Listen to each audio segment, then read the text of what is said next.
just as the thumbnail and the title suggest, in this video, I want to talk about my fear on relying too much on AI. Now, this has not happened to me yet, but I was busy coding a SaaS application, which I'm going to also do like a vlog type video where I kind of show you guys what I've been doing with building the SaaS.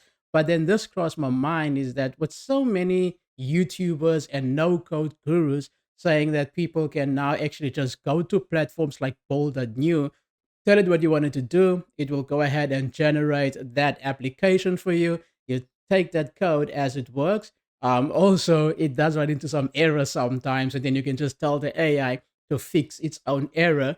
Take that code, put it up somewhere, and then wait for the money to roll in. Now, that sounds great. That sounds like the dream, and all of us would like to have that. But reality is, if you don't understand, first of all, the code that the AI has generated, not into a deep level, but if you can't read through to understand the steps it's taken and how the functionality works and how everything intertwined, that's already a big no for me because the AI, it's AI. If I tell it to integrate Stripe, it's gonna go into the internet, look at what Stripe packages there are that it can install that works with this framework that I've suggested, and it's going to install that package because I want to have Stripe functionality in my application for users that can pay me.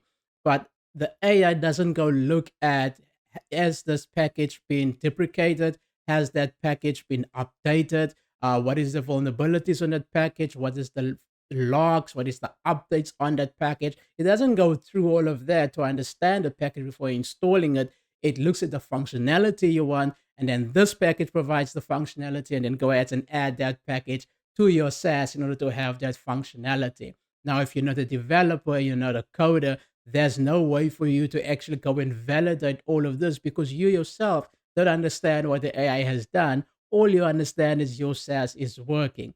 And now down the line, 2 or 3 months, you get an email from a user stating that he's just received a spam mail from whoever this guy is, stating that his data got leaked from your application, and now you're sitting in deep waters where you didn't want to find yourself in.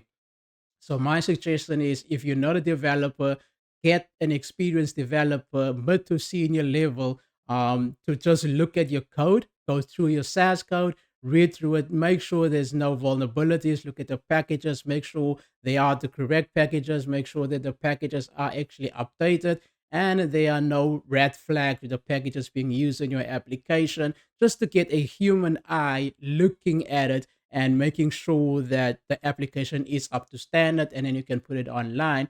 And that's what I've been thinking about. I wanted to use Bolt for this application. I am going to use Bolt for it, but because I have 10 years experience in this field, I can actually go and read through all the code that Bolt has generated for me, make sure I understand it, make sure there's no vulnerability, there's no script that can allow anything dangerous to be injected into a form field, for an example. The packages that has been installed, they are up to date and are deprecated, as I've said. Like the whole software, the whole SaaS is as secure as an AI can actually make it, and it's obviously up to me just to add more security levels onto it.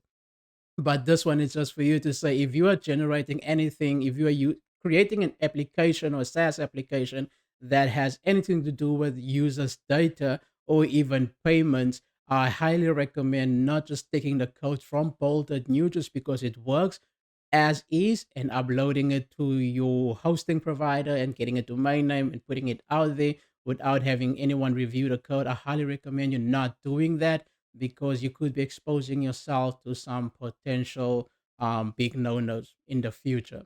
So yeah, this is me just ranting about AI leaking data. And if you guys think I'm over exaggerating and that could never happen, let me know down in the comments. If something like this has happened with you, click the dislike button. If it hasn't yet, click the like button. And if you'd like to stay tuned on videos like this with me ranting, click the subscribe button. Until next time, stay safe.